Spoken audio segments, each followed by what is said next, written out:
The Spin-off Podcast Network. Raising capital or taking your business to the world? Investment Fix has everything you need to make it happen. This season, we're exploring the US market, the opportunities it offers, what it takes to grow a business there, and the best way to approach investors. The Investment Fix podcast. Tune in today. The Fold is brought to you by oOh!media, making brands unmissable and public spaces better across Aotearoa.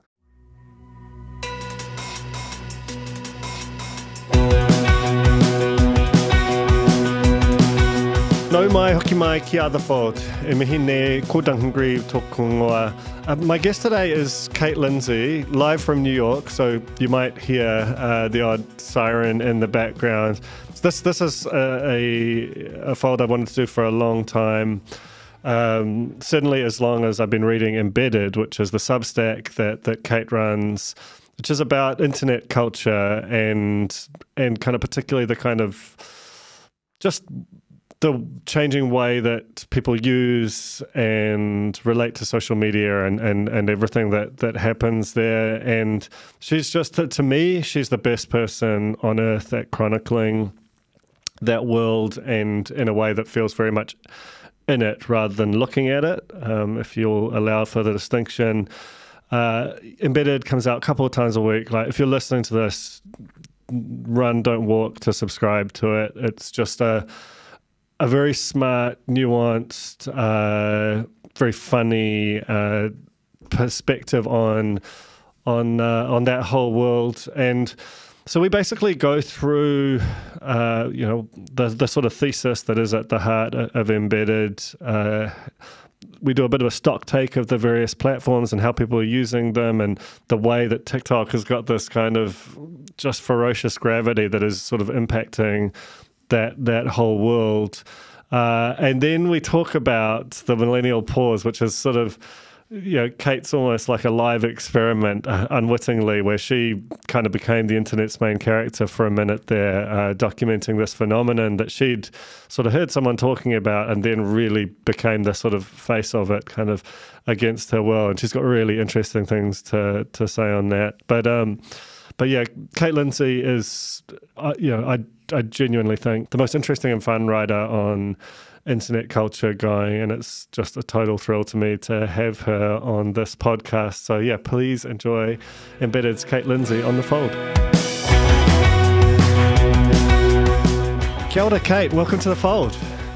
Hi, thank you for having me. So before we were coming on, I've been just walking around the office just telling people about that this is going to happen and how excited I am. And Samuel, our producer, had done some research, like a pretty cursory level, and he said, she's like a business influencer, right? Which really cracked me up. That would be, oh my gosh. If that's how I'm perceived, I need to change some things about how I'm showing up online. I think so. That's just quite a revelation for you. But absent that, let's assume that's incorrect. How would you describe your kind of peripatetic career you built for yourself? I guess just internet culture writer, but I honestly have been like dropping the internet a bit more recently, not because it's not true, but because I think increasingly there's like less of a reason to distinguish the internet. Everything in culture is kind of happening on the internet. And I think there's maybe, I found there can be like a misconception when you say you write about internet culture, just about the internet that you're writing about, like, I don't know, like memes or like some TikToker that no one's heard of. And that's true in some cases. But I think I think the stories about the internet are most interesting when you're kind of looking at them in how the internet affects everyone or how it affects humans. Like, I always describe it, anyone who's like listening to me talk about this will have heard this before, but I always describe it as, rather than writing about what's on the phone, I like writing about the person who's holding the phone and like what it is they're going through or thinking about or how their experience is changing. So that's a long-winded answer to say I'm just a writer. I mean, it's interesting, right? Because I think that distinction you make is really palpable in the work. Mm-hmm. You write about culture/internet culture in a way which doesn't hold it at arm's length. It's not very took to Twitter. It's very kind of like it feels like you're part of it, and the whole group of people and the platforms that you write about are there, and it's, I don't know, it's just quite a different feel to the way, even now, however many years we are into like a mass kind of cultural internet, the way that you approach it is different. Was that when you came to set up Embedded, was that kind of part of the thinking to really kind of make that the vision? Yeah, I think there were a few things going into it because like Embedded started as sort of a more traditional website. It was kind of the editorial arm of a larger sort of tech company project. And we ended up, I'm trying to find a diplomatic way for saying that they just laid us off. But that's what happened, that basically they lost a round of funding. And so sort of the sort of website project that we had created was no more. But my editor and I, Nick Catucci, were like, well, we feel like had liked what we were starting, and it looked very different at the time. But we were like, if we could really just make this exactly what we wanted to be as a newsletter, like what would that be? And I know at the time, like Embedded's tagline is still like what's good on the internet, and I never want that to mean like super positive, cheerful, like ignorant stuff. But I felt that a lot of writing, this was still early pandemic, and there was a lot more coverage of internet and creators, but a lot of it was pretty negative in the sense of just like, oh, look what they're doing now. And so we wanted to kind of be in response to that. But I think the more human element kind of came, like, I just have it's funny because I don't even think this one specific friend knows that she's kind of the inspiration for this, but she's someone who, like, whenever we would bring up what I was writing about, she would be like, I have no idea who that person is, or like what you're talking about right now. But like, she's like a teacher. She's not in this world, but I'm like, she's on Instagram. Like, we interact online. And so it's like, okay, why? This is someone who uses social media in a normal way. But she has no idea what it is for, like, the sort of typical internet culture coverage is about. Like, it feels really inaccessible to her. And I was like, that shouldn't be the case if she's on the internet, which just means like I don't think we're clearly writing about such a specific niche part of the internet that isn't actually representative of like a regular user's experience. And so that kind of was the thing. It's just like, who are the people who like don't know? I mean, this is a dated example at this point, but like they don't know who Charli D'Amelio is, or they don't know who the latest like big TikTok person is. But that doesn't mean they like live in a hole. I mean, they're still very online, but just not in that specific way. And so that's kind of my thinking is like, well, what is their internet experience like? And that it often ends up being way more universal because it's something that people can relate to, versus I think a lot of the early coverage was just like, look at what this influencer is doing. Aren't they bad and or crazy? Or and all the comments would be like, how are people getting paid? Like it was just very different than what I always felt as someone who really grew up on the internet. It just didn't represent what the internet actually kind of can look and feel like and why it's important to people. Yeah, it feels like with sort of pre-existing pop cultural forms, like pre-internet forms, whether it's, pop music, film, TV, whatever, there was this sort of knowable canon to them, and there were issues with that, but it was like, and there was an approach, and there were kind of a school of cultural criticism that approached it, and then the internet happened, and because it is just everything all at once, it's enormous and inherently unknowable.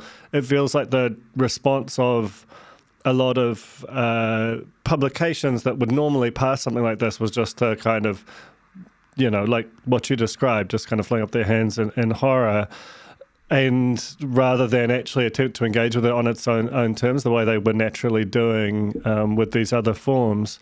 And that's why it's kind of interesting to me that, like to me, you're, not to kind of blow smoke, but this is like the best version of this writing that exists. And it's weird to me that there isn't like that this is a Substack and not like a gold-plated New York Times kind of piece. Like what, I mean, and not that, no, obviously that, that's, we're now touching on the creator economy and independence and all kinds of other stuff too, but why do you think it was something you had to go out and make yourself rather than it's something that these publications, which generally pride themselves on being on top of things, why have they struggled to engage with it the way you are?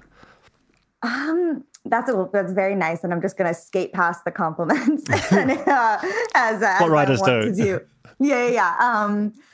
Yeah. I mean, I think one of the reasons why I like having embedded, even though I like freelance and write for other places, is that I found when people talk about how they miss what happened to blogs, it comes a little bit into that conversation where it's like sometimes I've noticed something or want to write about something that doesn't have like a huge takeaway. It may not even be a trend. It may be like one thing I saw, or like there isn't something, it doesn't actually say anything about like humanity or society. It's just like something I saw online.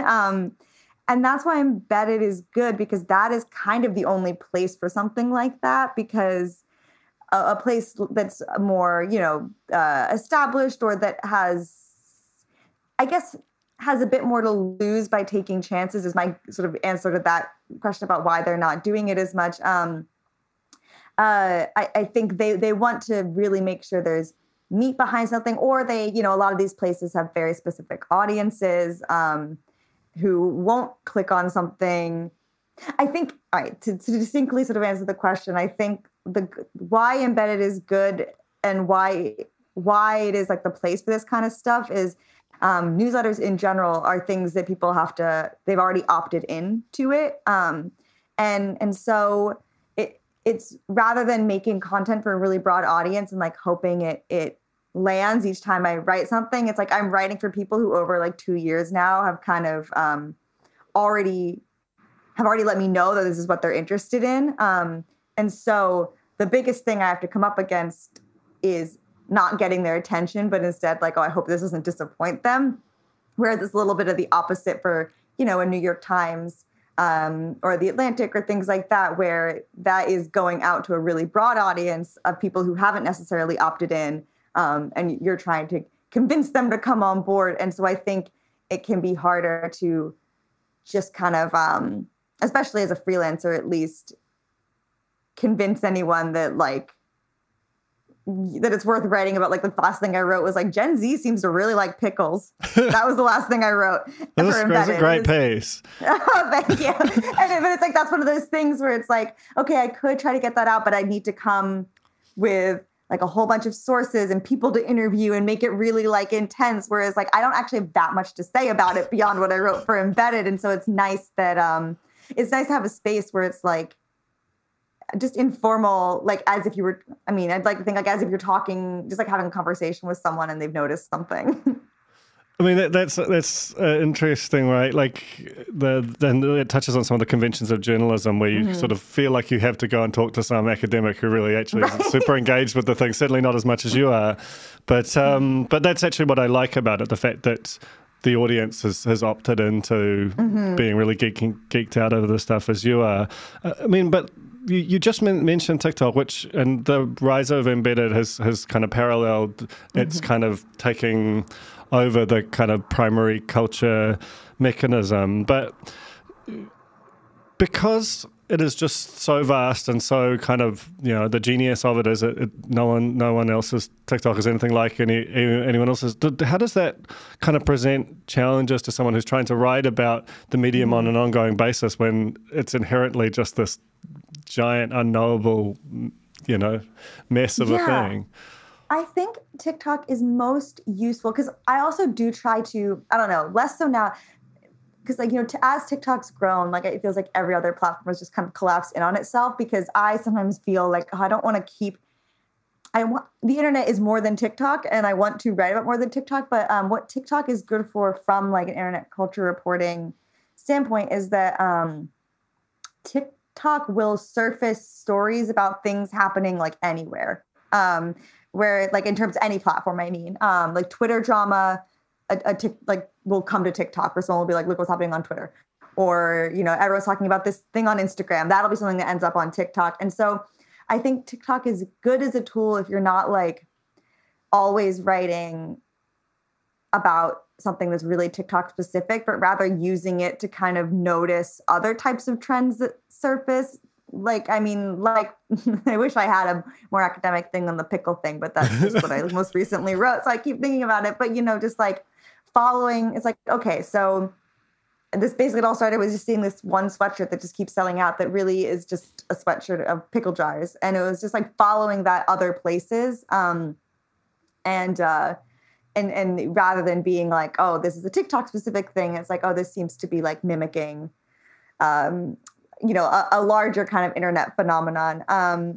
And I think also I just have, I was talking about this with someone where it's like, I wish I could use social media in a relaxing way, the way that without always having like one part of my brain turned on to be like, am I looking at something that maybe could be content? Because that also means my like algorithms are really messed up. Like pickles again, but like I am getting, because I looked at this TikTok shop to write this pickle piece, I am getting every single sponsored post they've ever done in my algorithm now. And it's so frustrating, or it means like anytime I go down a rabbit hole to write a piece, that's now part of my algorithm. Yeah, it's like you need a burner account and a regular account to conduct your research, because it is amazing how quickly it breaks as soon as you show a particular level of interest. It's like the joke that people do about those like house renovation shows where, a kid will be like, oh, I like horses. And so like the renovators will just make their room like an insane horse room. It's like, that's why I feel my algorithm. My algorithm's like, you watched one pickle video, we're going to make all your videos pickles. But yeah. And so I do try to be aware. And this is why what's difficult as a freelancer, whenever I'm out of ideas, is because I have not like gone out into the real world to talk to people. Because like as much as I can say like, oh, my TikTok feed's all over the place, I am getting like just a sliver of the content, and it's not representative of what everyone is getting. And so it's really helpful. Like I'm in a group chat of some other internet culture writers, but also just with my everyday friends. It'll be nice to hear what other people are experiencing, and then go down that direction a bit, because I think this happens on TikTok a lot, where someone will think a trend that they're witnessing is like a huge trend, but then they'll click on like the sound that's associated with it and see it only has like maybe 1,000 videos, which in TikTok numbers is not a lot at all. And so it can really trick you into thinking that your experience is what everyone's experiencing. And so I would say the biggest hurdle or thing I need to remind myself of is that is not true. And which is why I think I get really excited when I stumble upon something like very specific, or like a niche, not even a niche drama, but just like a niche community. Those are my favorite things to cover, because I like when people are really like purely and authentically using the internet, not to get popular, but because it's bringing them enjoyment or it's connecting them with people that they wouldn't be connected with. Like, I think that's what made the internet so great in the first place. And it's still there. It gets kind of buried by whatever TikTok has turned social media into. No, I totally see that. And that, again, like, it does feel like there's been like this nostalgic yearning for glimpses of the kind of early internet sort of serendipity and optimism, and Substack had an element of that at the start as well. I wonder if you'd like indulge me in, because like I say, I think you're so great at this, like a little bit of a state of the social nation, because so much of your writing is about the platforms, and also because TikTok has had this crazy thing where it's just kind of, its power has been so great that its gravity has impacted all of them in quite a profound way, and kind of seemingly broken some of them. But like, let's start with Facebook, the kind of granddaddy of them all in some respects, and one which has a particularly kind of moldy, sort of washed reputation.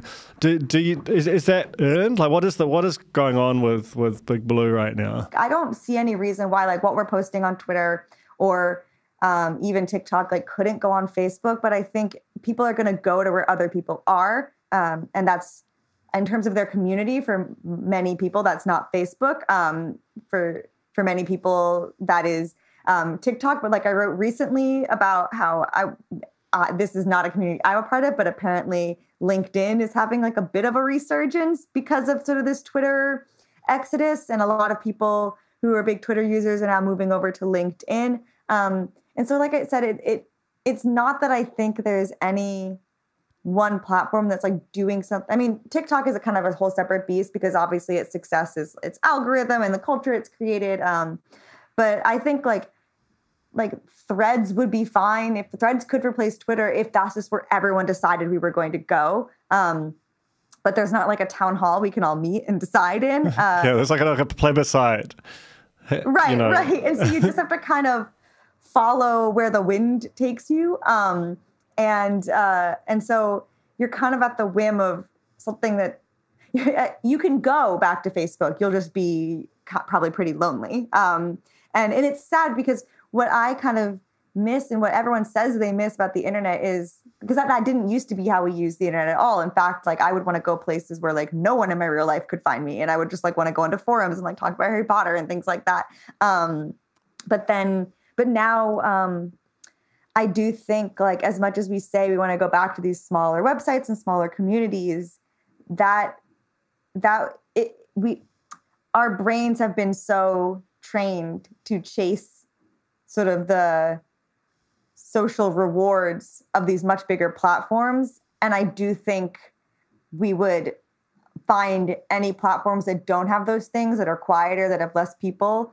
I think we would find them immediately less interesting than we think we would once we were actually back there, because it wouldn't have any of that magic like addiction type stuff that is what we now need to be excited about social media. I'm trying to think of like, this isn't quite the same, a correct metaphor, but I remember like there was this, when I was, growing up, there was this playground that I loved and I thought was this like mythical, magical, perfect playground. And then when I was like a teenager adult, I'd moved away and I was like, when we came back to visit, I was like, I got to go see the playground. Like I missed the play and I should ground. And so it's just a little bit like, once you're out of it and once you've grown up and moved on, when you go back to that thing that you're like, oh, I loved this, I'm going to love it again.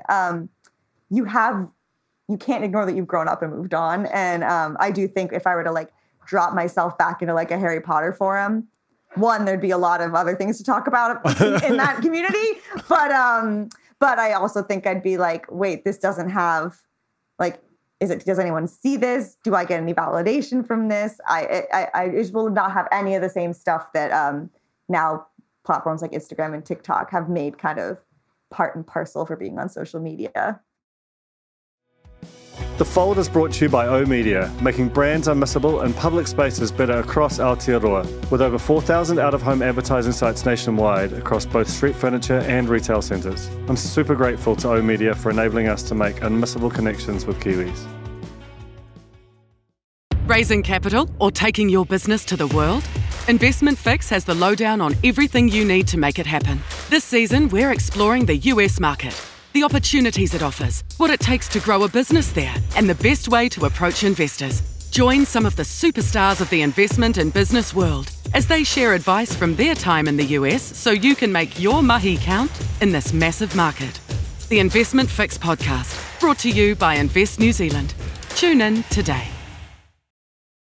In general, speaking of Instagram, how is that big Adam Mosseri project to sort of turn it into TikTok going, do you think? So there was, and I wrote about this for The Atlantic last year. I feel like was this last year? It was last year when that was the big make Instagram again kind of moment. Yeah. And it kind of feels like it's just stagnant. Like I know they've introduced some stuff, like the weird kind of status update type thing that they've done. If you go to your messages folder, you can kind of like basically post a 2023 equivalent of a status update. I see some people using it, but it hasn't really done anything. And I mean, Reels is still going strong, but I would say I haven't seen any like movement in it at all. I mean, I still every 30 days have to hit snooze all suggested posts because I don't want it to be serving me random content, but it only lets you do that 30 days at a time. So I still do that. That's how I know a month has passed, is I get that notification again. But also I a part of me is like cognizant that I'm probably, because of things like that and others, I'm not a great reliable narrator on Instagram anymore, because I found that it was one of the platforms that like caused the most, that I had the unhealthiest relationship with, specifically Instagram stories, where I would have this compulsive like need to sort of document my day as a way of like asserting my existence, but also sort of feeling like nothing really like mattered unless anyone saw it. And so, you know, I didn't like the relationship that Instagram stories in particular like made me have with my own life, which was like one of like constantly needing to be packaged for public consumption. And so it was also like a year ago decided like I'm not using Instagram stories anymore. And I'll use it when I need to do like a call for quotes or like want to share something funny, but it's really few and far between. And so I also was like, I'm also not going to post anything personal really, other than like big life updates or career stuff on my like main feed, because similarly, I didn't like having the numeric value ascribed to just like my day-to-day activities.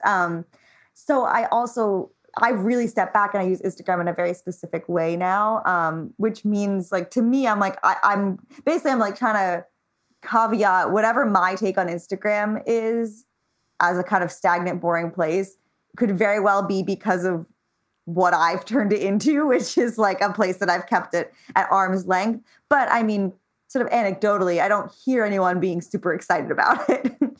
It's interesting, right? That it kind of hints at the impossibility of being like a true social media journalist because you're trying to be normal somewhere while also...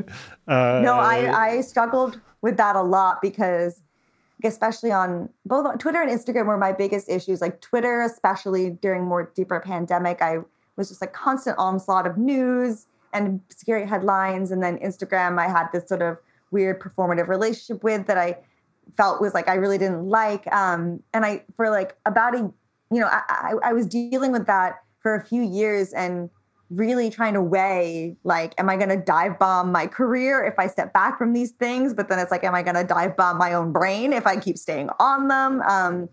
And I was like, well, what if I just try stepping back and seeing like, and if suddenly like my ideas for embedded like all vanish, then I'll know like, okay, that's not working. But I also do think that's why TikTok has been helpful, because if something's happening on Instagram that's like actually interesting, people are talking about it on TikTok, like kind of what I was saying earlier, or same with Twitter. Like I wrote a piece a while ago about how like high school people, these Instagram accounts were popping up like dedicated to, it's such a high school thing. It would be like an Instagram account for a specific high school dedicated to photos of people who have fallen asleep in class. And like people would they would take the photo of a person asleep in class and submit it to this Instagram, and the Instagram would post it. And people would follow it. And so like very classic, my high school would have gone crazy for it. I actually looked it up and I found a version of this that my high school had done. So like, but I only found out because people were talking about it on TikTok, because someone was like, oh my gosh, like if I had this when I was in high school, like I would be so panicked, or that I was being watched all the time. But I was like, oh, that's interesting.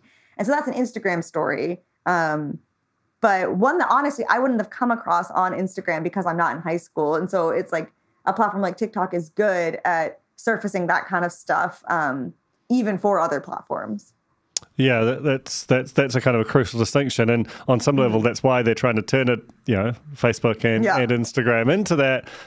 But there is sort of some fundamental nature to the compact people made when they walked in the door. You can't move it around too much, and that's obviously what we're seeing with Facebook and with X in particular now. The two platforms that are quite sort of in contrast to that in a way, or seem to be, to me, I'm a person who, for the reasons that you described, basically went cold turkey on all social media like 18 months ago. And so in some way, embedded is just the only way I feel connected to the culture anymore. So no pressure. But but Reddit and YouTube still feel like, not entirely, but largely, like they have kept the pact they made with their original user groups. And there's something kind of comforting about that. What is your sense of how those platforms are tracking? Yeah, I mean, so like with YouTube, I've mentioned this before because YouTube has made similar moves to mimic TikTok, but in a way that, like you said, doesn't go against the agreement people, like why people signed on in the first place. Like I think what YouTube does with Shorts that is good that Instagram doesn't do with its Reels is so when like a good thing with basically, I mean, the bigger thing is that YouTube does not appear to punish its users algorithmically for not engaging with whatever latest tool it's come out with, the way that Instagram does, where like Instagram wants you to use Reels, so they're going to make it so Reels are the only things that show up on anyone's feed.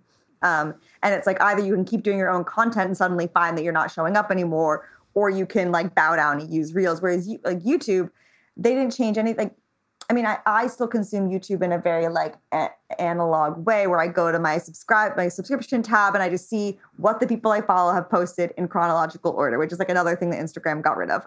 Like a horizontal format videos. Yeah. Right, it's almost like an authoritarian versus a democratic government. I know. And it's like, and when I click on that, I can see shorts that, like the shorts that any of the people I follow have made show up among the other videos they've made. I personally don't click on it because I think this also comes down to like what screen you're watching this stuff on. I'm very much a laptop screen person for like most things, which I don't think is the majority. It's very atypical.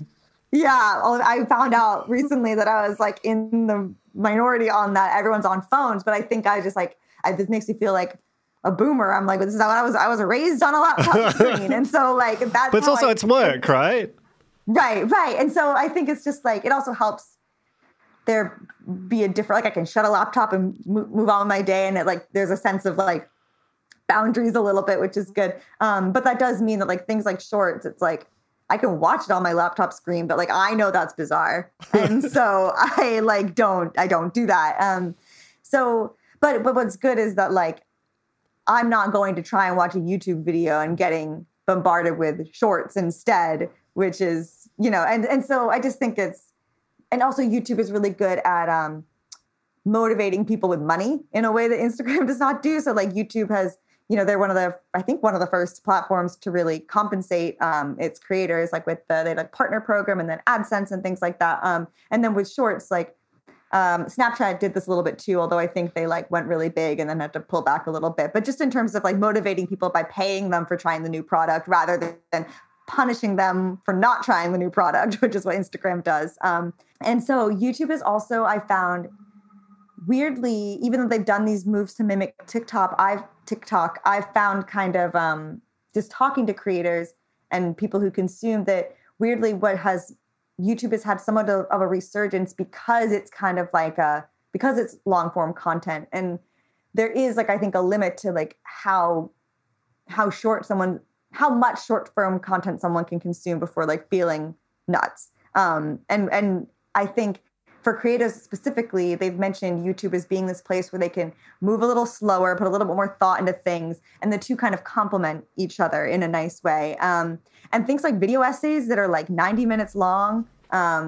those get millions of views on YouTube, which like you wouldn't think with how everyone talks about short form video and TikTok. And so YouTube, I think, succeeded because it stuck to sort of exactly what it said it was going to do from the beginning and just kind of held its ground a little bit and introduced new features, but still kept like, because I think what made Instagram great was it was the only platform for staying in touch with friends through photos. And then rather than holding firm to the staying in touch with friends through photos part, it, tried to be TikTok, and that's left people sort of frustrated. And so YouTube, I think, has done really well. And I think that's why Reddit is one. I'm a big lurker on Reddit. I have yet to have the courage, and I don't know why it's so scary to me to like post anything. Why is that? That's such a weird...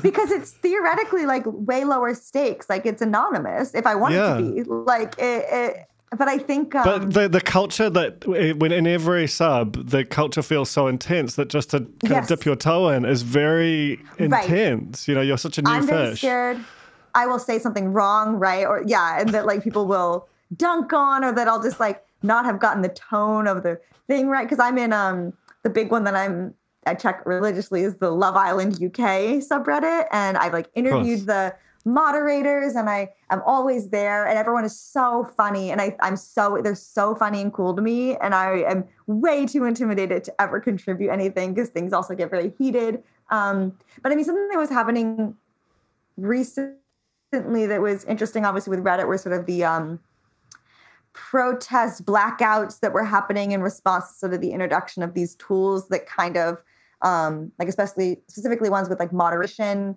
Like Reddit is so interesting because people completely unpaid dedicate their time to like maintaining and curating and just running these communities. And it is, when we talk about like what's pure and original about the internet, like it's really that.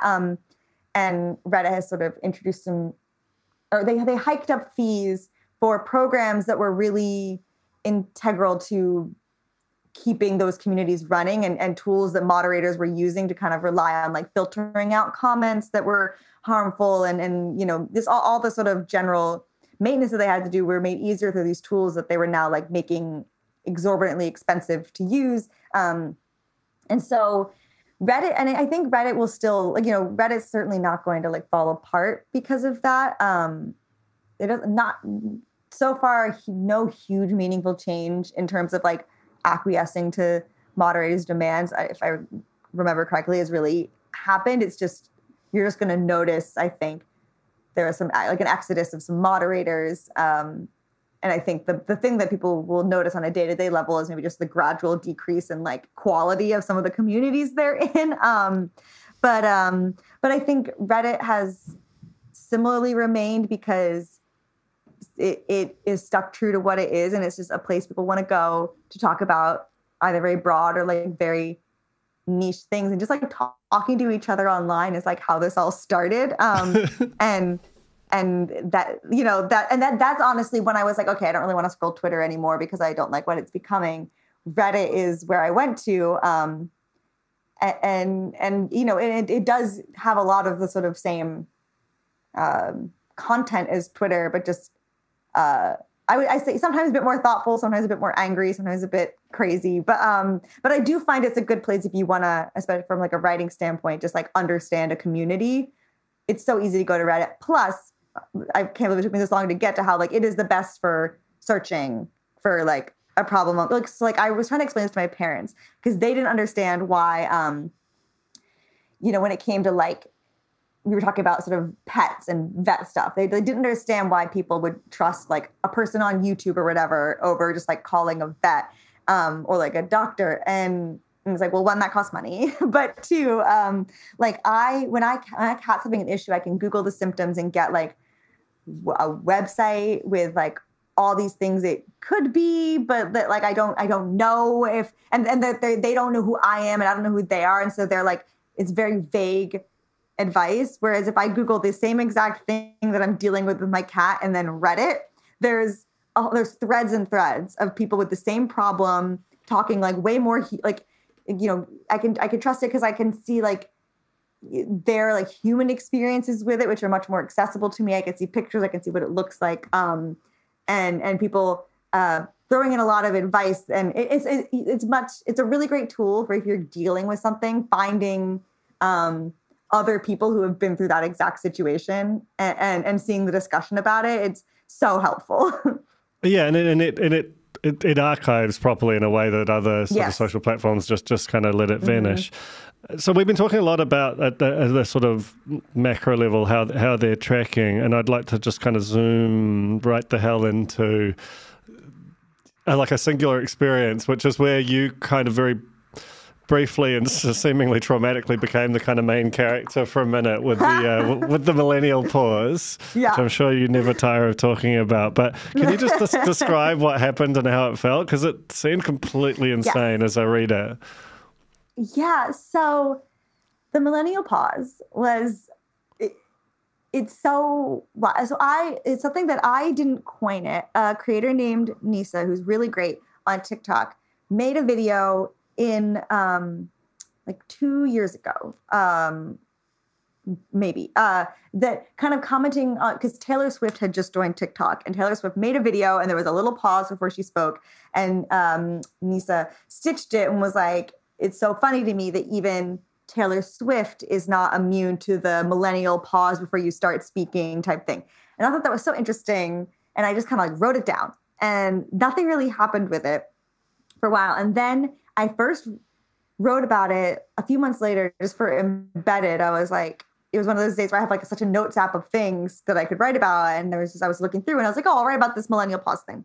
And that's not the thing that went viral. I wrote about it. And then I was also working at The Atlantic at the time, and an editor saw it and was like, would you want to turn that into kind of a larger piece about millennials on the internet? But, the hook was the millennial pause. And I had to this day, I cannot tell you what happened, because I was like, I was like, I just was like, I remember thinking like, I hope my first story does well. And I was like, I don't know if it will. And it came out, and I don't even think I noticed necessarily the first anything was happening, but I made a TikTok just kind of running through the points of it, posted it, and I made TikToks before and they did like fine. But I remember like after like 10 minutes or so, I checked, I was like, I wonder how it's doing. And it was at like 10,000 views already. And like really, and I was like, there's something different is happening. Like the algorithm really does, like I could tell it had gotten punted onto some trajectory that I'd never experienced before. And I was seeing all the comments come in. It was so wild. But honestly, I was like, okay, this is overwhelming. I'm glad it's resonating. I'm going to, step back. And I really didn't look at my notifications for a while. And then I got like the worst DM you can ever receive from someone, which is, hey, I hope you're hanging in there. I'm sorry everyone's being crazy. No. And I was like, what? And opened up TikTok again. And I used TikTok, but I just, my notifications were like a constant, like 99 plus, and so I would just click. So the thing went away and then go out. I was like, I'm not looking at this anymore. It's not productive. And then I was like, I should look closer at what's happening.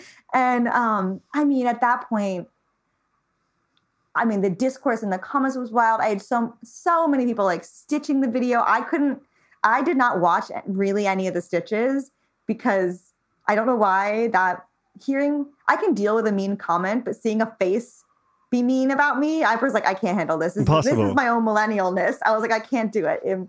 But I did see some, and like a big one was a TikTok creator named Rod, whose whole thing is like millennial stuff. His video was fine, but it was a normal reaction, but he leaned a little bit. Basically, millennials took this very personally, and I'm a millennial, and in a way that I did not anticipate, because it literally doesn't matter. I thought it was just like a funny thing, and I was genuinely shocked by how many millennials felt like that were accusing me of hurting their feelings in a way, like genuinely were like upset, and like I was accused of bullying and ageism, which is also like, this is a whole other thing. It's like, I didn't say any of this to you. I reported that other people are saying this, but TikTok has a real way of like collapsing all that, and they just see a face, a person saying something, and they're like, you did this. Because that's the biggest thing that'll happen anytime I post anything. I'll be like, I do trend reporting, and then the comments are like, well, why are you doing this? And it's like, I'm not doing anything. I'm telling you other people are doing it. And that really was this case. Like I did not coin it. I was like, here's what people are saying about millennials. Haha. And then it kind of went nuts. And there were some really great discussions about millennialisms in general and where they came from and how race played a role in it. Like, this isn't to say everyone who didn't think I was amazing was stupid. Like, that's not true at all. But the stuff that I will confidently say was stupid was anyone deciding to like take it personally and I don't know, act like, it just, I think it's like, I don't think the millennial pause is an insult. I edit mine out because I'm now so aware of them. But I kind of just found it fascinating as like an anthropological marker of internet use. It was like, like that's what we were, like the same way I have to use a laptop to watch the things, even though that's not what anyone else is doing. That is like a marker of like how I was raised on the internet. And like some people were pointing out, they think the pause came from using Snapchat, because Snapchat would do like a second delay before it would start recording. So that might be it. But I thought that was I just think it's interesting. I don't think it means someone's like, should just get in a coffin. I just think it means that like, you were raised on a version of the internet that is different than how people are being raised on now. And this is the most heated I've ever gotten in response to millennial pause, sort of more publicly. So that's because I try to be very like measured, but it's been like a year now and I'll still get comments that are like so rude. And it's just like, I moved on from this. Like it's so wild to me. Oh, unfortunately, it's going to be like a power in your obit. Like this is definitely. Oh no, it has a. I mean, I am like, you know, as much as I endured like some really wild reactions that I don't understand. Like it's so crazy the reach that it's gotten. Like it has a Wikipedia page, which is wild. Ryan Reynolds said it in a Super Bowl commercial. It was not on like screen, but the whole like on like an Instagram. I don't know what it even means, but an Instagram Super Bowl commercial type thing. So that's and, like I'll just time. see. I know, and I'll see like, you know, a video that someone posts, and someone will. I'll look at the comments, not even looking for it, and someone will be like, "Oh, you did a millennial pause," and the person will be like, "Ah," and it's like it is like it. Overall, it is very cool to have been part of an internet moment, like a proper one. Yeah, like, and to be like, oh my God, like, this is like something people know, and like they know it, they wouldn't even know like that I did it because it's become so embedded. Like that's very cool. But it did make using TikTok and Instagram, it poured over onto Instagram. And I have left all the rude comments up because I want people to have to live with them. Live with what they did of like, you got mad about this. And I've left them up for that reason. But, you know, overall it's been great. But it was wild because I think I just it was truly just something that I never anticipated would even get traction, let alone make people upset. But I also think I have a skewed interpretation of, I will remember the millennial pause as like a backlash moment. And then when I say it to other people, they're like, what are you talking about? Like it because I'm on the receiving end and you remember negative comments way more than positive ones. I'm like, oh yeah, people got so mad at me. But actually, if you do click on the video, the offending TikTok, it does take a little bit of scrolling before you actually get to anyone being upset. So the millennial pause and the kind of scale of the response kind of nicely segues into this idea that you wrote about of opinion fatigue.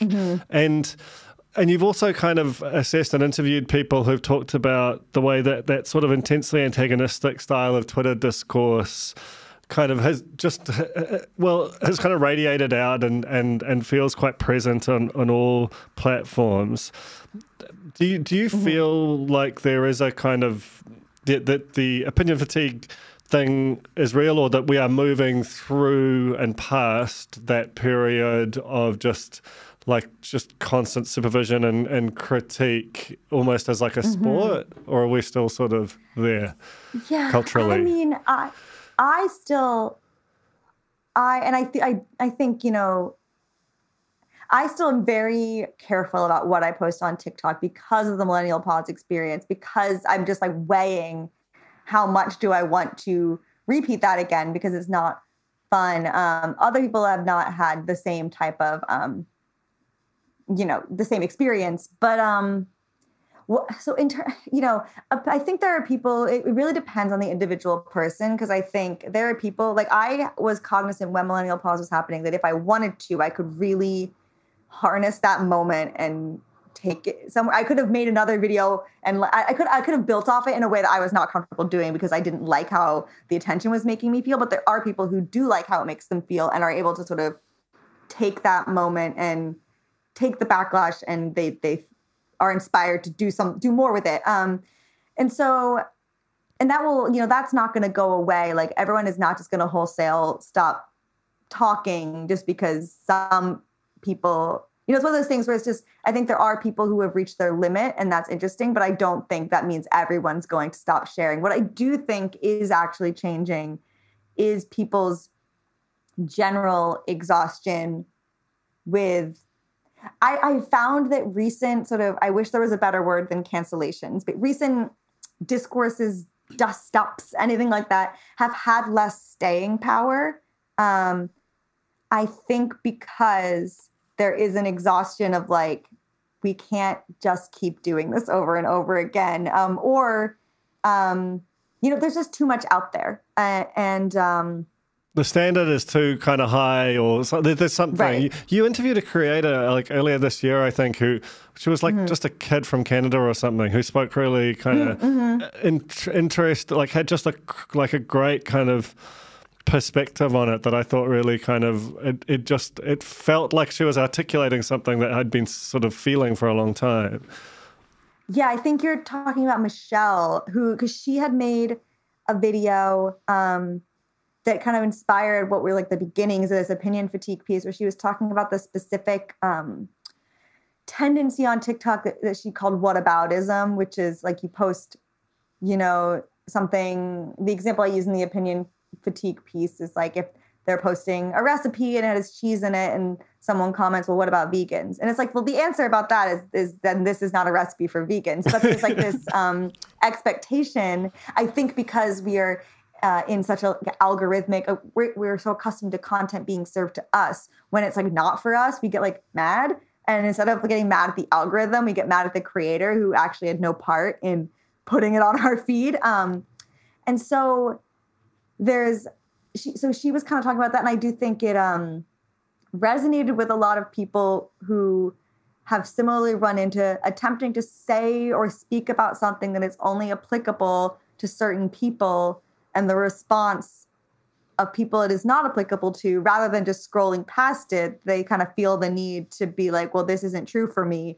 And it's just like a lot of things aren't true for everyone. And I think it's less a symptom of people being like more annoying than they used to be or more sensitive, but I think it's just more, there's so many of us in the same place. And so we've never really had all these different experiences kind of clashing together before. And the larger audience you have, the more you're going to say something that certain people are not going to resonate with or agree with or identify with, because it's impossible to create universally for an audience of everyone, which is kind of what TikTok is. And so it's less that I think anyone has changed, but more we're feeling the consequences of just putting everyone in a room and then trying to like create some kind of order. And it's just, we're never all going to agree on one thing. That's like kind of the point of society. Hey, that's a super great place to end it. And I've enjoyed this so much. I'm just so obsessed with the newsletter. I think it's like the best. Oh, thank you. The best thing on the internet. And just really appreciate you making the time. No, thank you so much for having me. That was The Fold, brought to you by our partners at oOh!media, making brands unmissable and public spaces better across Aotearoa. Huge thanks to oOh!media for sponsoring this episode of The Fold and enabling us to make unmissable connections with Kiwis.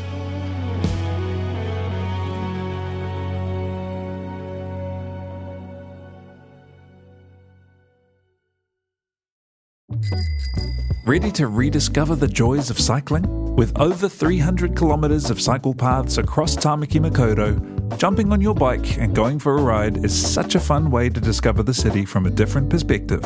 Cycling is getting more and more popular across Auckland, so now's a great time to join the hype and give cycling a go. Head to at.govt/cycling to find your nearest cycleway today. The Spin-off Podcast Network.